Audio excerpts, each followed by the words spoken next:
છે રબારી સમાજના કાર્યક્રમમાં ગેનીબેન ઠાકોરને વોટ આપવા માટેની અપીલ કરવામાં આવી। કોંગ્રેસના આગેવાન ઠાકરશ્રી રબારીએ અપીલ કરી છે। ભાજપના ગોવા રબારીની હાજરીમાં કોંગ્રેસ આગેવાનની અપીલ।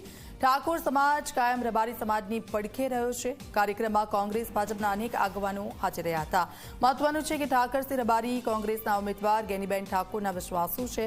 તેમના નિવેદન સમયે ડીસાના પૂર્વ ધારાસભ્ય અને કોંગ્રેસમાંથી ભાજપમાં આવેલા ગોવા રબારી ઉપસ્થિત હતા। તે ઠાકરશ્રી રબારીને અપીલને મૂક દર્શકની જેમ સાંભળી રહ્યા હતા।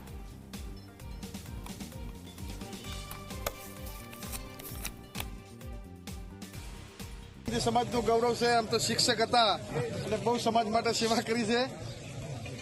રત્નાબા વિશેષ તો ગોવાબી સાહેબ બેઠા એટલે નહીં કહું। તમને સૌને વિનંતી કરું છું, ગેનીબેન ચૂંટણી લડે છે, આપણું હવનું હિત છે, આપણી હાથે કોણ રહેશે કાયમ। એટલે ગેનીબેનને તમે બધા વોટ આલો એ બે હાથ જોડી વિનંતી એટલા માટે કરો, કાયમી જોજો કે ઠાકોર સમાજ કે બીજા સમાજો આપણી હાથે જ આવે છે। એટલે જે હાથે રહે, આત્માનો અવાજ તમારા અંતરાત્મા પૂછજો એવું કરજો એટલે કાયમી જવો। બનાસકાંઠામાં લોકસભાની ચૂંટણી